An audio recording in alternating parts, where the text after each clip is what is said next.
My housing prices are down 20–25%. My portfolio is off substantially. There are millions of people without jobs. We're feeling terrible. So you are, I'm sure, asking, where is my boom?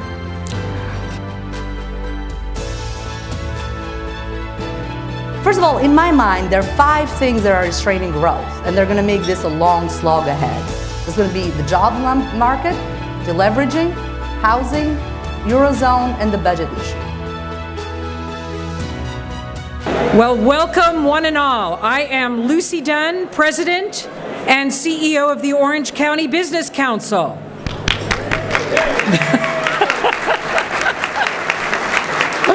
Thank you. It is my great pleasure to welcome you to the 17th Annual Economic Forecast Conference sponsored by U.S. Bank and presented by the Orange County Business Council and the Myhalo College of Business and Economics at Cal State Fullerton. Orange County is just so wonderful, such a unique place to be, and we at OCBC are thrilled to be a leading voice of business for you, working to advocate for business with government and academia toward the economic prosperity and high quality of life that we've all known and love in Orange County. We accomplish our mission by leading high-profile campaigns on advocacy throughout California and the nation. We focus on 4 core initiatives: enhancing infrastructure investment, workforce housing, increasing the supply, choices, and affordability, workforce development, making sure we're preparing our folks for a global 21st century economy, and economic development, keeping and retaining good businesses, attracting new business to Orange County. We've had some terrific accomplishments already this year under our board leadership, Chairman Eddie Northern of UPS. Just this year alone, I share with you right now, there's $5.1 billion in infrastructure planning, development, and construction on the street just here in Orange County. $5.1 billion. Amazing partnership with OCTA, helping them succeed, our transportation folks, so that your business community can move its people and goods. We also were very instrumental in helping the city of Anaheim get a coveted enterprise zone for that city, which will produce like $35 million potential in tax credits for businesses that locate and hire the hard to hire in that city. So some terrific accomplishments, and even in Irvine, pleased to work with the Irvine City Council, 5 Points Communities, and the Irvine Chamber of Commerce in securing kickstart approvals for the Great Park and construction of 5,000 homes in the city of Irvine. And those are just 3 of our accomplishments this year, working with our partners in the community at the Business Council. So today, at this conference, we aim to provide an overview of the current state of the economy with a look on how major policy issues will impact that business climate and our successes in future years. Last year's conference, of course, we looked at the word recovery. Today, we've got a different focus with our theme, which I love, on our ever-changing economic climate, Where's My Boom? Isn't that great? I love that. Where's my boom? Growth and sustainability in the new economy. We're going to hear from Drs. Anil Puri and Mira Farka, who will explain the factors that contributed to the economic slowdown and what we can expect in coming years. And of course, as always, Dr. Puri's report will be available at the conclusion of our event. Once again, we're also fortunate to be joined by the amazing Richard Davis, President and CEO of U.S. Bank Corp. And you will see on your chairs an article, I commend it to you, by Director magazine that literally makes him you're our cover girl, I guess. Next year, perhaps a centerfold, Mr. Davis, when you show up. This year's cover girl, next year's centerfold. I like that. So from his unique perspective, Mr. Davis will discuss the current state of financial institutions and how the banking industry contributes to our economic reality. And of course, this conference would not be successful without the help of our committee. Will all of the committee members involved in making this an amazing event, would you please stand up and be recognized? Ladies and gentlemen, your committee. Thank you. Of course, led by the ingenuity and energy and amazing ideas of Tom Phelps from Manat Phelps Phillips. We will hear from him in just a bit. Of course, our generous sponsors couldn't do it without you. We thank you so much for your support. Our title sponsor for the 7th year in a row, of course, is U.S. Bank. Please join me in a round of applause for Bill Cave and his team at U.S. Bank. Thank you. Bill, stand up. Bill is right here. Our platinum sponsors, of course, Chevron, Client Advocate Network, Manat Phelps and Phillips LLP, Michael Brandman Associates, Mahalo College of Business and Economics, Cal State Fullerton, the Orange County Business Council, Southern California Edison, our platinum sponsors, our gold sponsors, Experian, Helpmates, and our silver sponsors, California Bank and Trust, Dean's Advisory Board, Mahalo College, Cal State Fullerton, Disneyland Resort, HBLA Certified Public Accountants, iOS Hayworth, SDG&E and the Gas Company, Time Warner Cable. Please, a generous, long round of applause for these great sponsors. Thank you. Thank you. We have, of course, many elected officials joining us today in our room. We can't tell you how important it is for you to be here, understand the economy and what is the basis for Orange County's prosperity. Without you, the policies you consider in your jobs cannot be implemented based upon the facts. Would our elected officials joining us today please stand and be acknowledged with our applause? Thank you.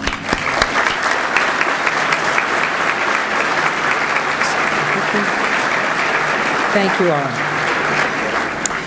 And of course, no great event can occur without prizes. So we have prizes to award at the end of this program.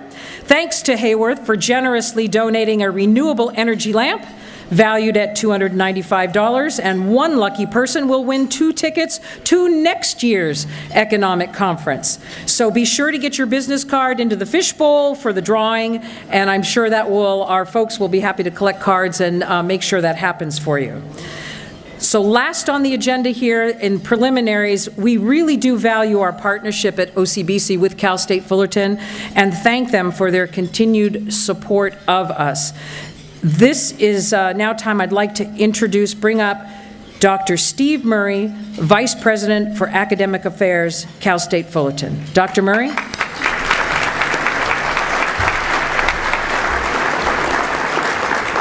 Thank you, Lucy.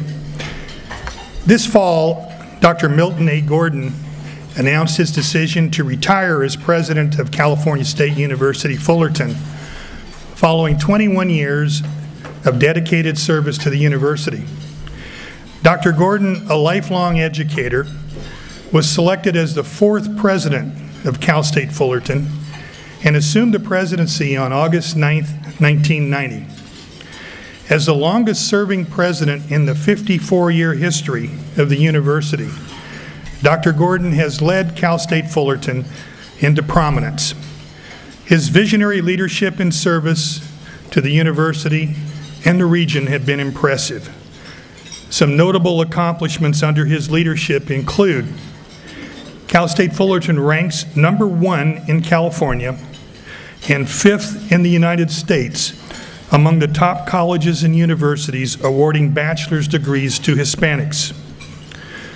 Cal State universities, designated by the Washington, D.C.-based Education Trust as being a national leader in price, quality, and accessibility. President Gordon has presided over 22 building projects on the campus, leading to a dramatic expansion in university facilities. And these facilities, built under Dr. Gordon's leadership, include more than 4 million square feet of interior space and represent an investment of $636 million. You know, the latest U.S. News and World Report rankings have elevated Cal State Fullerton to number 6 among the top public universities, master's institutions in the West. And this is the highest ranking for Cal State Fullerton since first being named to the list in 2001. The faculty, staff, students, and the greater Orange County community have been enriched immensely by President Gordon's leadership and his unwavering commitment to education, the California State University system, and the Cal State Fullerton campus in particular. Under his leadership, Cal State Fullerton has grown over the past 21 years, not only in terms of its enrollment, but also in terms of the reputation, its reputation for preparing its graduates for the professional workforce and for advanced professional programs. You know, just a few moments ago, Dr. Gordon told me that he has given 128,000 degrees in his tenure at Cal State Fullerton. At this time, I would like to introduce the president of Cal State University Fullerton, Milton A. Gordon, and thank him for his service to our campus and to the region.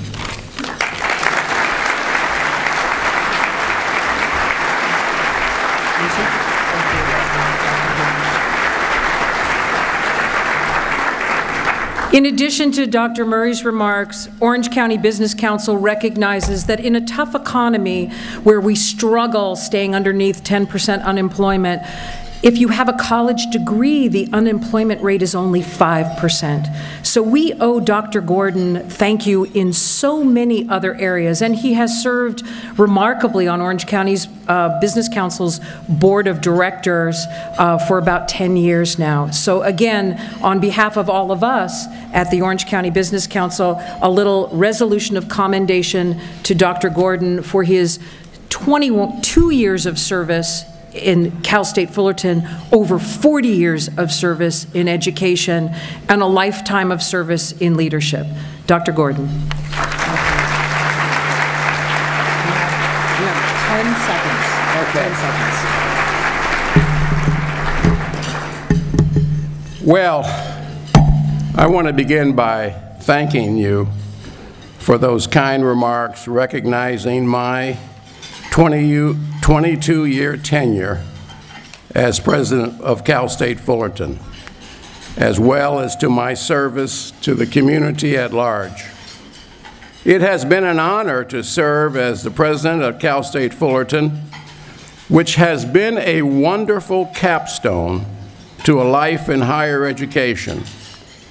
As I reflect on the past 21 years, I'm proud of the work we've done together and that we've all accomplished this very successful partnership between Mahalo College of Business and Economics and the Orange County Business Council, resulting in the annual economic forecast.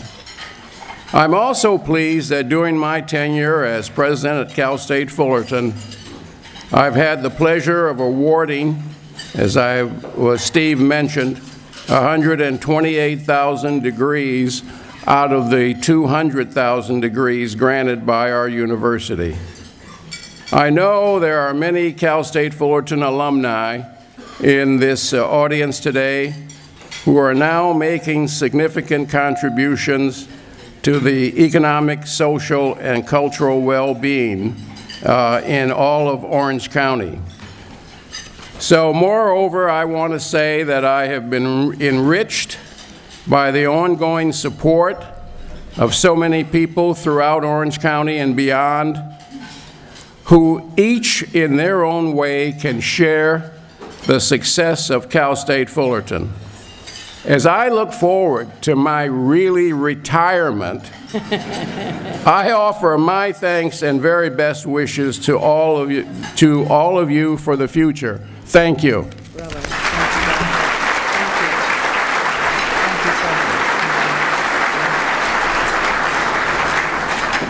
Thank you, Dr. Murray, Dr. Gordon.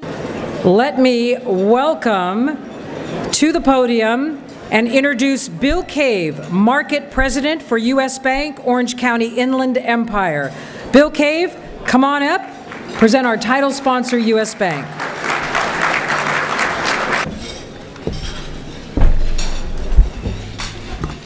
Lucy, thank you very much. Welcome once again, everybody. One of my favorite movies is Field of Dreams, of which my wife says I've seen it about 7,000 times now. And as you know, one of the classic lines from that movie was, if you build it, he will come.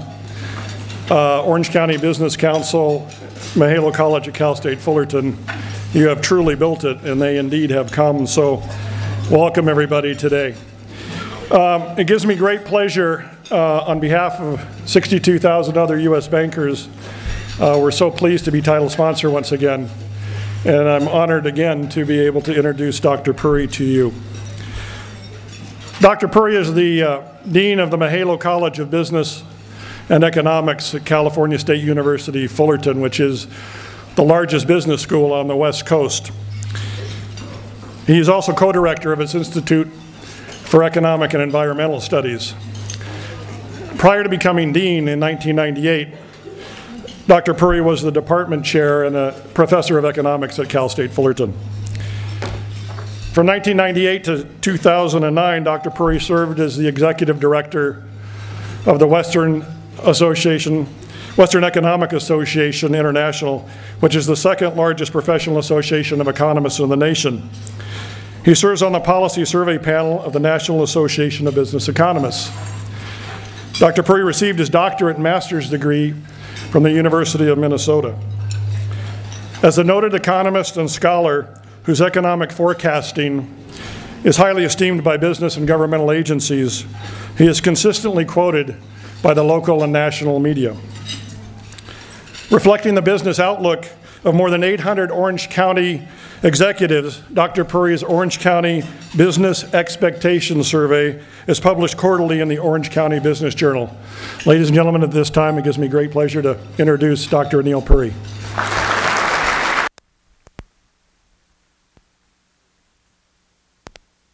Hi, good afternoon. It's great to be here and great to see you all. Can't believe it has been 17 years since we've been doing this, and every year it's exciting for an economist. It's different. May appear to be the same, but it turns out to be different from every year, for us at least.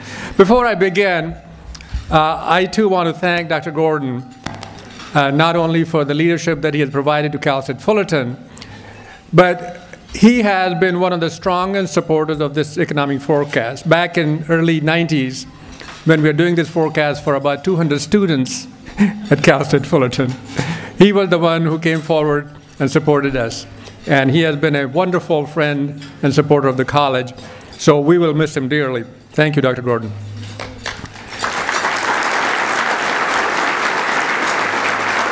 And of course, I want to express my appreciation to Orange County Business Council, who have been our partners for the last 17 years in this forecast and in many other ways. Lucy, Dunn, and all of our staff, they do just a tremendous job.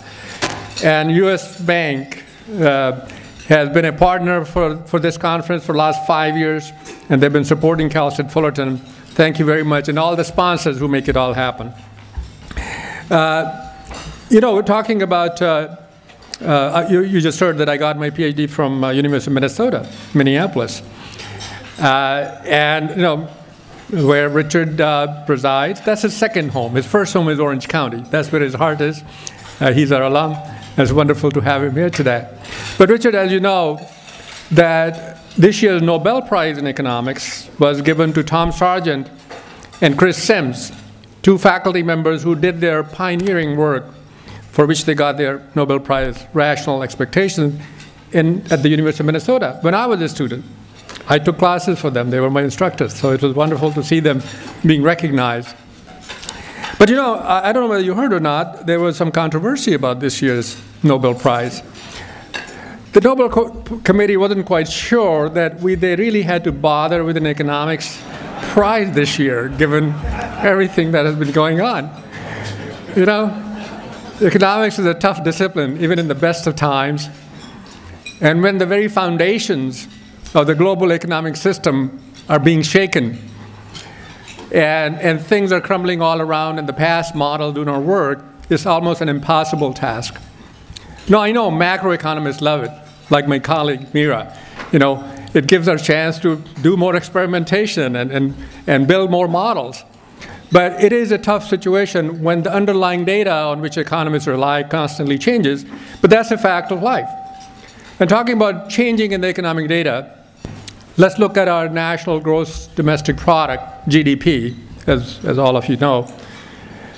It is revised several times, at least 3 times, before it becomes an official number. And for this recession, it painted a particularly horrible picture. The first estimate that came out, from the peak of the cycle to the bottom, we were told that GDP declined by 3.8%. The next revision, 6 months later, said 4.1% decline. But the most recent, the most official data that we have showed this decline to be a lot worse, 5.1% from top to bottom. A much more severe recession that nobody had expected to be that bad. Unless, of course, you think about what kind of recession it is. It's a balance sheet recession.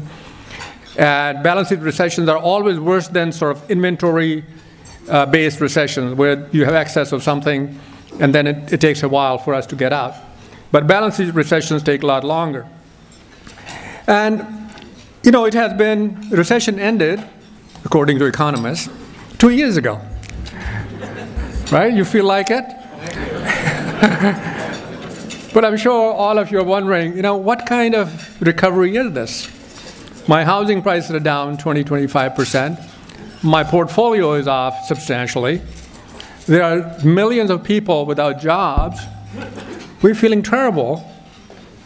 So last year when we were here, we expected the recession to be over and the economy to begin. So you are, I'm sure, asking, where is my boom? I deserve it. I'm ready to party again. What's going on here? Why isn't the economy recovering like we expected it to last year? Well, let's look at some of the reasons why the recovery that we expected last year at this time, and there were good reasons for that, petered out. This is a graph for GDP growth rate on a quarterly basis. And if you look at the right side of the graph, the blue bars are post-recession growth rates of the GDP. But the beginning of this, and it was going fairly well, not as strong as some of the previous recessions are, but fairly well, except the beginning of this year, when the GDP growth rate dropped to 0.4% for the first quarter, 1.3% for the second quarter. And only this morning, the numbers for the third quarter came out, as you probably know, 2.5%. But the first 2 quarters, economy slowed down dramatically. Look at the unemployment, the payroll job growth numbers, the same story there. Jobs had started to grow at the middle of last year and beginning of this year especially. It was slow growth compared to historical record, but it was positive. But again, depending in the last 3 months, in the second quarter of 11, the average growth was 64,000 jobs per year for the US as a whole, which is a minuscule growth. We need at least 200,000 job growth or substantially larger to make a real dent in the unemployment picture. And the stock market. I'm sure I don't have to tell you anything about it. Stock market tumbled in the summer, July-August period.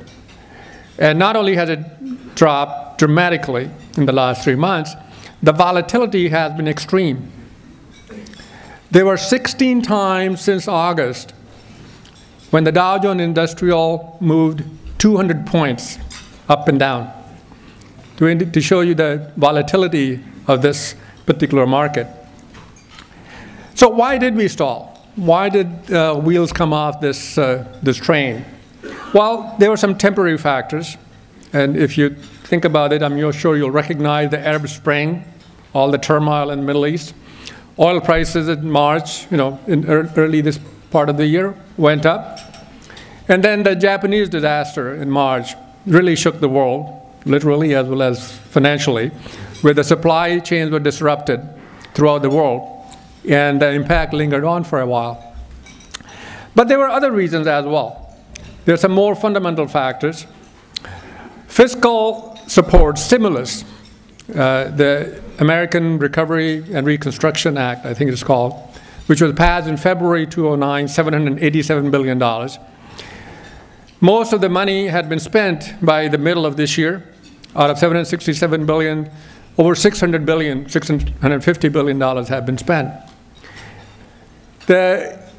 So the economy that was riding along, maybe artificially, and there are a lot of critiques of that particular policy, had no longer had that level of support.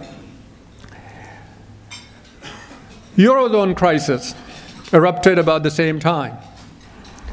The Greeks started protesting in the streets when the government came out with austerity measures in October of last year. And since then, the contagion has been spreading. It's not only Greece, it's Spain, it's Portugal, and now it's Italy and France, perhaps. But for the last 6 to 8 months, that has been a major item that has focused world attention, and this morning some report came out, and Mira is going to talk more about it, so I don't want to steal her thunder. That saga is continuing even today and putting a depressing impact on the U.S. economy as well. It's like having a sick patient right next to you. U.S. economy is barely recovering, and it's very possible that if things don't go well there, though they look like they may be getting better, that we'll be impacted by that. And finally, we all know, last August, the debate around raising the debt ceiling. That crystallized the inability of our political system to deal in a meaningful way with our economic problems. So it was more than a political battle, it was also about the economy, and it's continuing, I believe, even now. And that lowered the U.S. rating to AAAR, I don't know what the current level is, but no longer the stellar rating that U.S. had in the world economy. First time ever. And that provided a big jolt to consumer confidence, to business confidence. That changed the whole game in a way. The way U.S.'s economic position is viewed in the world and domestically as well. And we'll talk more about that, consequences of that. But there are some deeper economic issues now. In the third quarter, things haven't been going well at all, that are still dogging the recovery. Housing is a #1 problem. Housing is what started the recession. The problem with housing have, if anything, gotten worse. And very little has been done so far. As you know, the robo-signing episode that started again in October of last year when Bank of America stopped refinancing and foreclosure of the home. It has been reversed now. But for 6 to 8 months, the market was basically stuck. No movement was happening in terms of resolving the refinancing problem. And even now, we don't have a resolution. In spite of talks among bankers and government and states, there is no resolution. President Obama just came out yesterday, I believe, with some kind of relief, but it's only a partial relief. And it's going to take time for this to be resolved, but until that is done, we are going to continually facing these situations. I'm going to talk a little bit about this. If you look at housing prices, for example, housing prices started to recover after the recession. And in June 2010, last year that is, it seemed like it reached a peak, and they started falling again. Because of all the issues that are accumulating, housing has continued to be a problem. Housing construction is at one of the lowest levels, both nationally and in Orange County and Southern California. I don't have to tell you anything about it. We all know about that. And that's going to take a while. Households, which we know are the most important part of the economy, have been holding back for good reason. Their wealth is down. Housing prices are down, the stock market is down, and we started to recover again until the end of this last year, but then again, because of decline in housing prices and stock portfolios, wealth growth turned down. And real disposable income has been down because of large-scale unemployment. And government subsidy for people on, whether they're on welfare or whether they're unemployed has been increasing, but that has not been sufficient to offset the decline in overall income. Consumer confidence as a result has collapsed. The numbers just keep falling.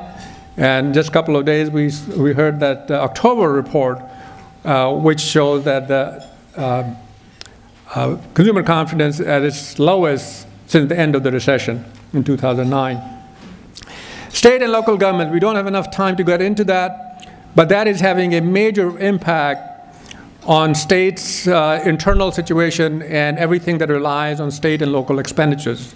States combined for the United States have been losing jobs, 660,000 jobs since the beginning of this recession. And about 2/3 of those jobs at the local level and 1/3 at the state level. But that is not the end of the story. States are going to continue to have to fight difficult times, and there are major issues, including pensions. And as I said, we don't have time to go into that. But that is going to have a continuous depressing effect on the national economy. And of course, the burden that persistent high unemployment is imposing on us. Over 6 million people currently are unemployed, have been unemployed for more than half a year, more than 6 months. Not only the burden that it imposes on the government in terms of supporting them, it is the lack of job, and some of them are unemployed more than that, that is going to impose burdens on the society, not only today, but going forward. Because this is going to take a long time to get out of to reduce unemployment rate to a more reasonable level. So where do we go from here? Given the situation we are in, we have seen some positive signs.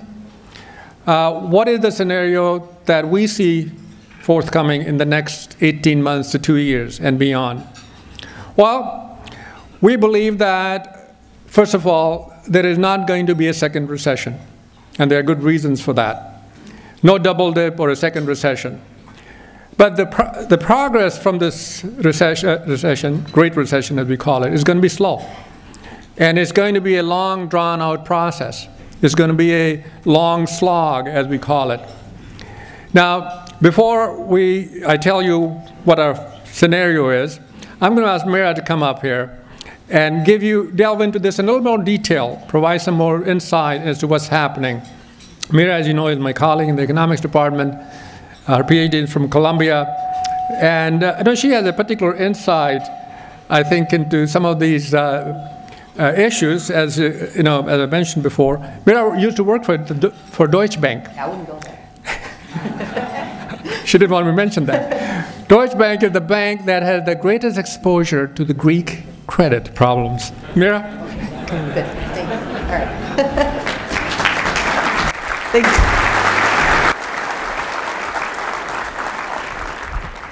you. Thank you, Anil, and good afternoon, everyone. Well, Ronald Reagan once said that status quo is Latin for the mess we're in. Well, here's our mess. We've got what I call the Humpty Dumpty economy. On the one side of the wall, you got Japan-style lost decade. On the other side, you've got the stagnation, stagflation. And you all know how it goes. I mean, U.S. economy sat on a wall. U.S. economy had a great fall. However, I just want to point one thing. There is a twist at the end. In the original, Humpty never gets put back together. In here, I'm actually leaving the door open. So this is the good news. This is actually good news for now. Now, Anil mentioned that our road ahead will be kind of a long slog, a painful crawl.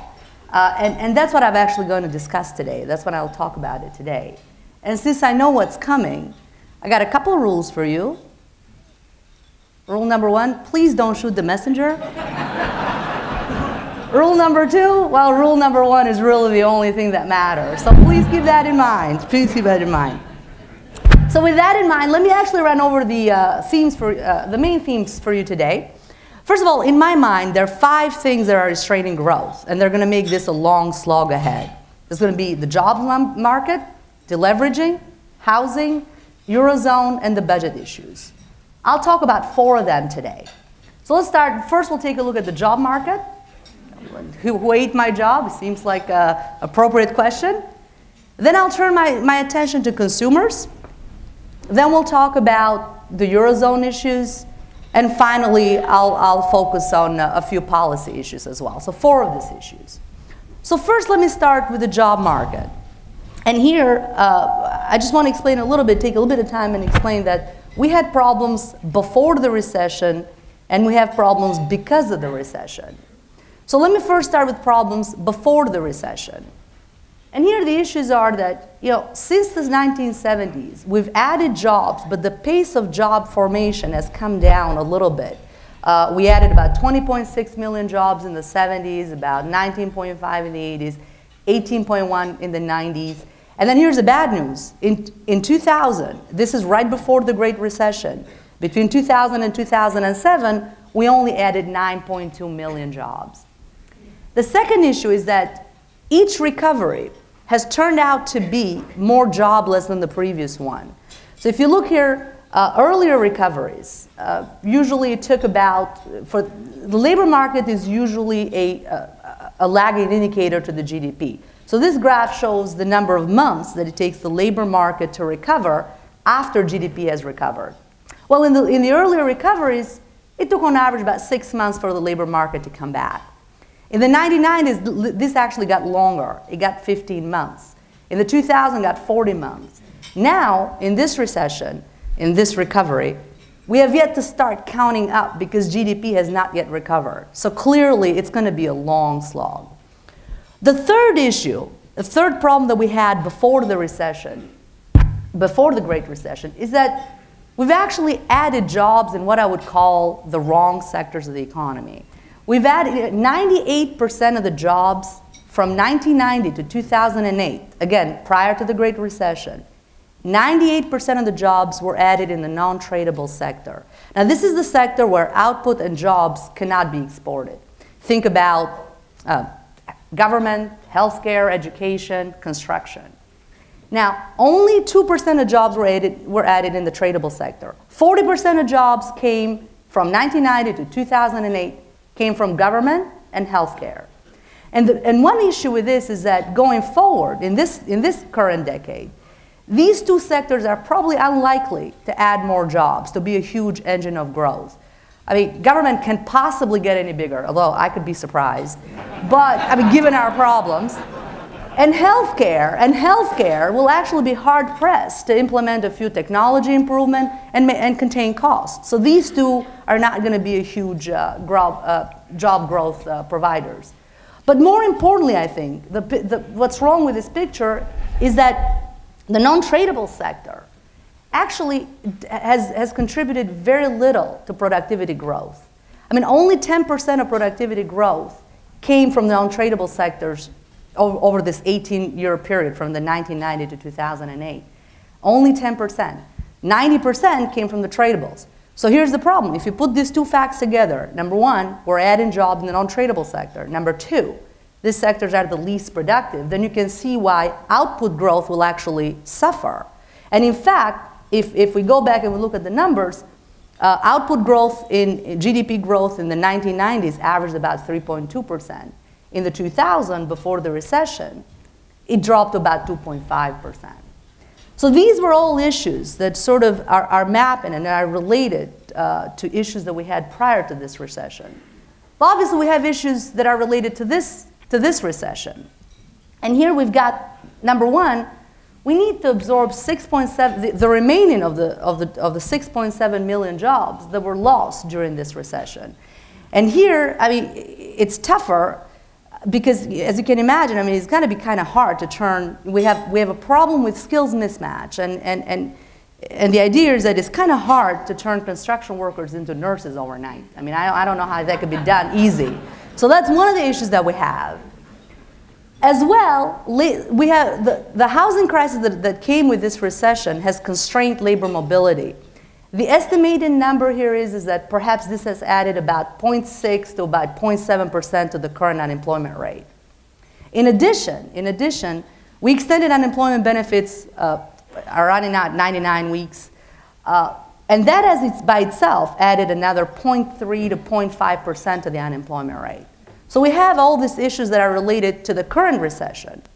But more importantly, and here's what I think is a bigger problem, for us to keep up with the labor force expansion, for us to be able to soak up the unemployed due to this recession and the part-timers due to this recession, we need to add 21.5 million jobs over this decade. And let me remind you just a little bit. The problem, in the heydays of the 1990s, the good old days, we added 18.1 million jobs. So this is quite a difficult task, as you could see. So the next natural question is, well, so when will the labor market be back to normal then? I mean, when are we going to get back to that 5%, the coveted 5%? Well, short answer is, well, it's going to be kind of tough. It's going to take a long, long time. The long answer is, well, it kind of depends of how many jobs a month we actually add. If we added about 125,000, we'll never get there because you need 125,000 on average to keep up with the labor force expansion. If you add about 200,000, which is quite respectable, we get there in early 2019. 250,000, we get there in late 2016. Even in the most wildly optimistic scenario, that we had 400,000 jobs each month from here on out, we get there in mid-2014. And think about it, this is basically putting us 7 years into a lost decade. So as far as labor is concerned, this is going to be a long slog. Now, if this is not depressing enough, let me turn my attention to consumers to see how they're doing. And my question here is to you, well, what are you doing for your country? I mean, consumption is 70% of GDP. It's now running about 2% below trend. It's running about 2% below trend. But there is reason for it. I mean, consumers are deleveraging. They're reducing debts pretty fast. In fact, in the credit boom of the last decade, circa 2007, the debt to GDP ratio from households rose to about 98% of GDP. Consumers are deleveraging. Directly, indirectly, voluntarily, involuntarily, they're deleveraging, and they've brought that ratio down by now to about 89% of GDP. We still got quite a ways to go. We're going to have to bring it down to about 70 to 75%. So consumers are going to continue to deleverage. But here's the worst news about this thing, is that deleveraging is a very long and very painful process. And we don't have a good handle on data because this really never happened in the US unless you go all the way back to the Great Depression. But we have a cross-country perspective analysis where you look at GDP growth for the countries that went through a recession together with deleveraging. And what's important here from this table to get is just look at the first and the third column. I mean, this is comparing the GDP growth 10 years prior to a recession with deleveraging. It was 4.6% on average for all those countries that we looked at. And 10 years after, I mean, the problem is that the decade after, GDP growth seems to have been permanently downshifted. So another thing to take away from this is that clearly deleveraging will restrain economic growth going forward. So we have formidable challenges that we have to face. Now, let me next quickly turn my attention to Eurozone. I mean, that's the next thing we have to talk about. And you know, I got to tell you, I mean, you know, the best thing that ever happened about this Eurozone is that my students can now place the smallish, obscure European countries, including my birth country, on a map. And that's as far as this goes. I mean, now they can tell where they are and they can actually place them.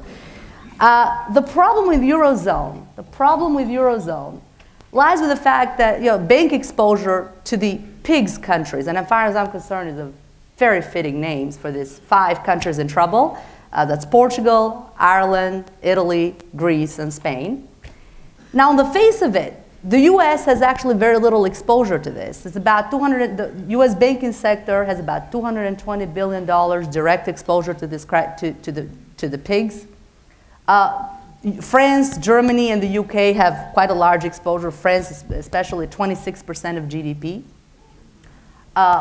US, about 1.4%, not a big deal. However, if you actually count direct and indirect exposure for the US, that comes, and with indirect exposure here, I mean, you count derivatives, you count credit commitment, other warranties as well. That comes to about $646 billion for the US banking sector. That's about 5% of total US banking assets in the US.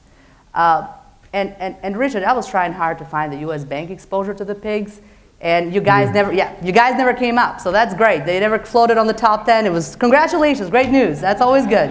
So I tried hard to look at it. The problem here is that it's the domino effect. The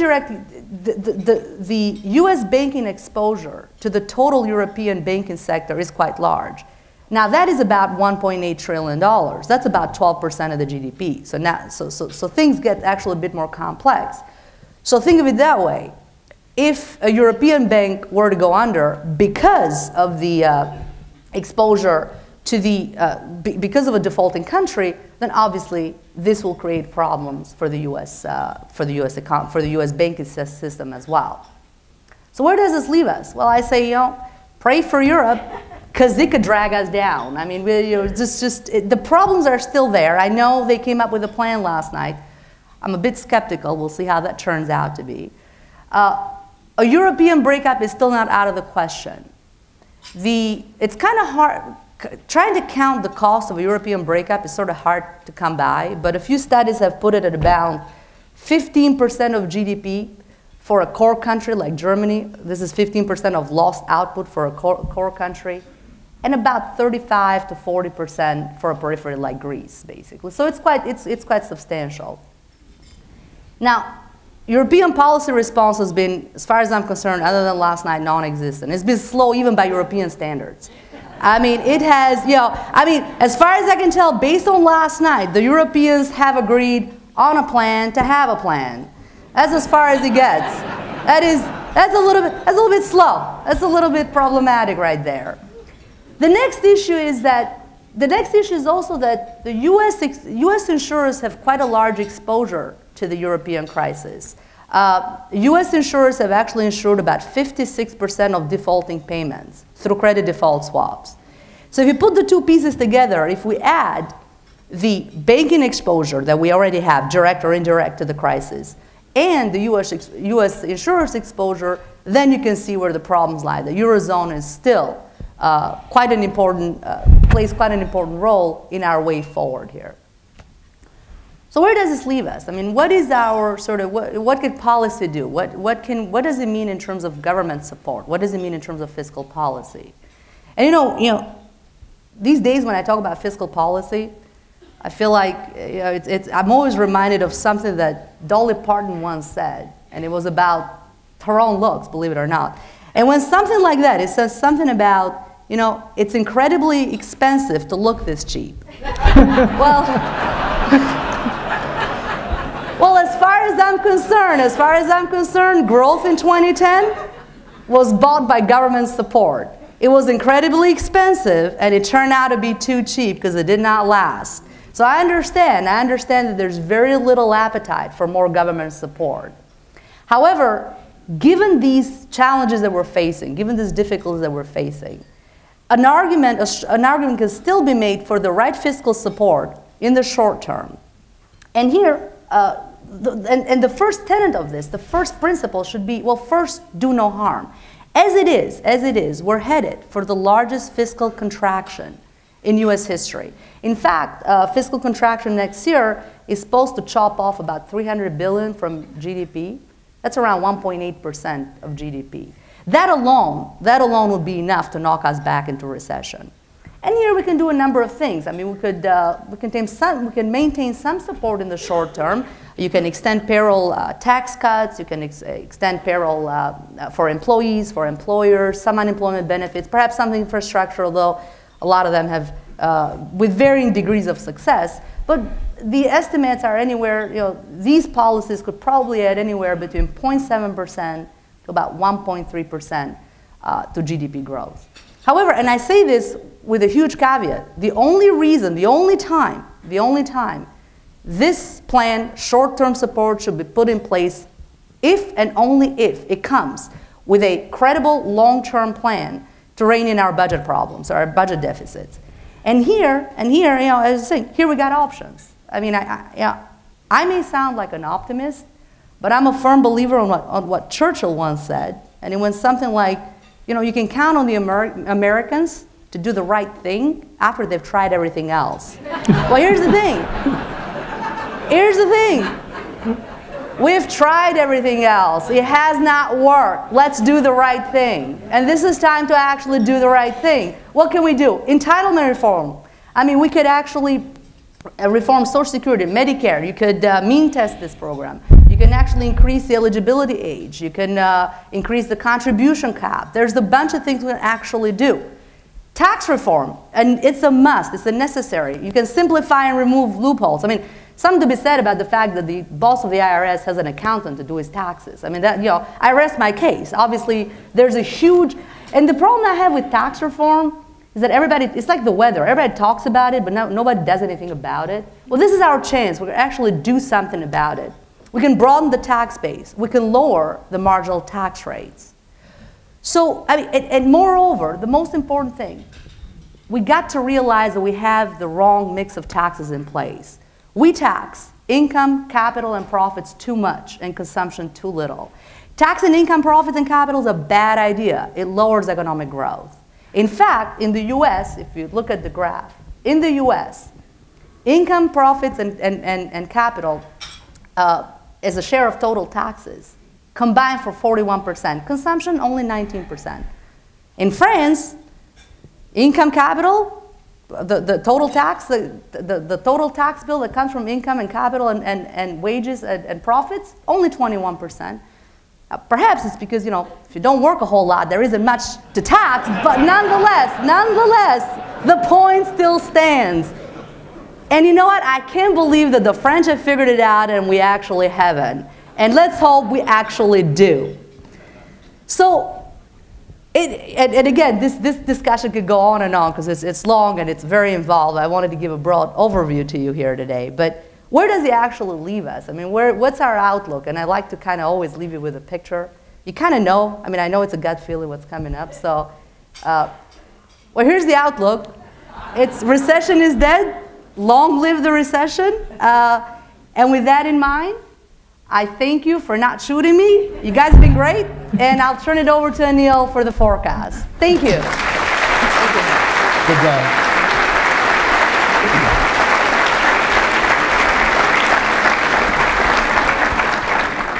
Well, I told Mira to sugarcoat it. I did. That's the best she could do. But let me go back to the last point, the last slide that Mira showed about taxing. We don't tax consumption as much relative to capital. We are not going to grow out of this recession, and we're not going to get our unemployment rate down by cutting back. The only way we're going to get out of this recession and create these jobs is by growing. Sooner or later. Growth is the answer for our economy, for our well-being, for creation of jobs. So fiscal policies and tax policies that are out of alignment right now, they need to concentrate on that, not only in the United States, in Europe as well, because they have a similar problem like we have in terms of unemployment. So you will see the next several years effort on growth, getting businesses, and not the government growth. No, that's, as Mira pointed out, doesn't last. That is not a substitute for private sector growth, and that's what we need to work on. This unemployment, huge unemployment that we have today, And as Mira showed to you, it's going to persist for many years, 3 to 5 years at the minimum, if you're lucky.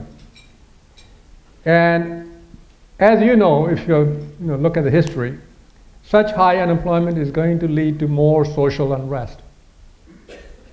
We need to be prepared for that. Not only will we have financial burden for the people who are unemployed, but the other issues, social issues, that it is going to create. We may disagree with people occupying Wall Street, what they're doing, their tactics. But the fact that they have grievances, that they need help, you cannot deny that. And as a society, I think we will have to deal with it sooner or later, one way or the other. And we need to keep that in mind. And I think growth is, as I said, is the answer. It's a tricky one to figure out, but that's the challenge for going forward. The problem is that future, our time, as the poet said, the French poet, the trouble with our time is that the future is not what it used to be. It used to be that we go into recession, we swing back out of recession, and we go our merry way and we party again. It's not happening. It's not likely to happen. The deleveraging, the restructuring, the global competition, and huge unemployment have changed the game. And we need to figure out the new rules of the game. It's like learning a new dance. We were hot Latino, samba, whatever we were doing before, right? And now we have to learn waltz. The slow music, a steady music that works for us now. We need to figure out the new rules. Well, in Europe, and here, Mira's view is a little different than mine, especially given the last night news. I think hopefully it will lead to, over time, at the European speed, with some resolution, because European nations have a huge stake in it. We have a different problem in the United States. We have political parties who have a lot of stake in it. And because these political parties have stake in the outcome, we will not have a good solution. The super committee that is meeting, that's my view. The super committee that is meeting, which has less than a month to come up with a plan to make the cuts that they need to make, is unlikely to come up with a solution. This is an election year next year. There's unlikely to be any big policy action, whether it's tax reform or fiscal action that is going to be taken. And therefore, we don't expect any miracle. We don't expect any big things to happen at the government level within the next 18 months or so. In spite of that, we believe that we're not going to have a second dip or recession. We're going to continue to slowly get out of this recession and this slowdown. And why do we think so? There are several factors, and I'm just going to list those without going into detail of those. We heard the GDP number news this morning, 2.5%, which under the circumstances is great news, by the way, after the very slow growth in the first 2 quarters. Their inventories are low, and therefore that means that in the future businesses are more willing to produce, hire people. Corporate profits, over $1 trillion. Corporations are waiting for things to get better, to get some clarity on regulation, on taxes, on global scenario, economy, and they are ready to take action. They're in fact investing. Business investment has been picking up in spite of everything that is going on and the bad news that you might be hearing. Durable goods orders number came out yesterday, and in spite of the headline number being bad, if you look critically, there's a lot of good news, good things to see there. Exports have been providing a boost to the US economy. And unless Europe falls apart, we believe that will continue. China is trying to hold back the inflationary forces in their country. And a lot of people think that they are not going to be successful, but a lot of people think they will be successful. They haven't done this before. We are going with a scenario that they will be successful in soft landing, that they will be able to slow things down. And that is very important for the world economy and, of course, for the United States. And some of the labor market indicators have been turning up. First time claims for unemployment have stabilized, slightly coming down. And And you know, businesses have already cut back as much as they possibly could in employment. And we expect that that's very slowly that will pick up. So here are the numbers, the forecasts. Before we do that, we always show you what we said last year and where we are. In terms of unemployment rate for 2010, for this year, we're right on the money, 9.7%. Our forecast was actually pessimistic, I guess. 9.4% we predicted, and through September it's 9.0. We still have 3 months to go, and things are not looking up in those. But hopefully, maybe we'll be wrong. Maybe things will be better. For real GDP, we made a forecast of 2.7% for this year, for 2010, I'm sorry, and it turned out to be 3%. And for this year, we are optimistic, 2.6%, but as I said, the first 2 quarters, because of various factors, the bottom just seemed to have fallen out. And only point, this does not include the third quarter number, so it should be a little bit higher. Here are national forecasts. We are predicting 1.7% GDP growth this year, 1.6% next year, not a whole lot more, 2.5% the following year. And similarly, unemployment rate. Note, all the tables are given at the back of the report that you will be getting as you leave the conference. But let me take a few minutes to talk about Orange County. Orange County has always performed very well relative to the national economy. Unfortunately, in the last few years during this recession, the unemployment rate in county is almost matched at the state level, at the national level. The red line is the unemployment rate in Orange County. That, as you can see, had been below the national level until this recession, and now we are very close. This last month's data looks better, 8.6 versus 9.1 for the national economy. But the growth in the county also has basically followed, in terms of employment, the national economy. Our job losses during the recession were just horrible. Over 100,000 jobs on a monthly basis in the middle of the recession. We are starting to add some jobs. The last month's data was better than the previous months. But as you can see, in comparison, for the last several months, we've been ticking along very slowly. As I said, it's mirroring the national picture in terms of very slow job growth. On an annual basis, so far, the county has generated only about 6,500 jobs and a $1.4 million job base. So it's a very small increase. Our average normal over 20 years growth of jobs is about 20%. 20,000, I'm sorry, 20,000 for the Orange County economy. So 6,500 is about a third, or a little more than a third of that. We do our own forecast, own survey of business executives, and that has been a very useful indicator and very accurate one for the local economy's employment growth.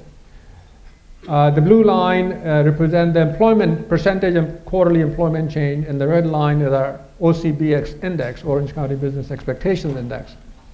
That, as you can see, for the last 3 quarters has been going down. And as you can see, employment has been following that. The rate of growth has declined. Now, the indicator is telling us that the 4th quarter of this year is going to be down as well. And we will see, as I said, the numbers are, this quarter, 4th quarter, still doesn't look that great at the national level or the local level.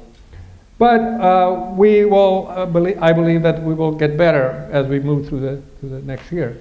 Well, I want to spend just a minute or so on the clean tech sector in Orange County. There have been a lot of activity and talk, and President Obama has made this paid a lot of attention to it, and a lot of federal money is going into it. So we took a scan of Orange County's clean tech sector, or how many green jobs there are. And it appears that the number of green jobs, this is the best estimate that we could find, EDD's estimate, is only about 40,000, which makes about 3% of the total jobs in Orange County. So in terms of jobs, the sector is not that large, but there's a lot of activity. There's a lot of investment going into it, and in the future, and the rate of growth of the sector is much better than the overall economy. So we expect to see a sizable, this sector becoming more important. Through proprietary data that Experian was very kind to lend us, and Mira worked on that quite a bit, we are able to bring you some interesting information, and there's a report in the separate report on this in our forecast report. Business finance delinquencies in U.S., Southern California, and Orange County. As you can see, Orange County has done much better, both 30-day delinquent or more than 30-day delinquent compared to the U.S. economy. Interestingly enough, Riverside, of course, Riverside, San Bernardino, LA have done a lot worse. Mortgage debt, I know I'm going fast and I see Lucy waiting there. Mortgage debt has fallen because of foreclosures, loss of homes, more in Orange County and Southern California than nationally.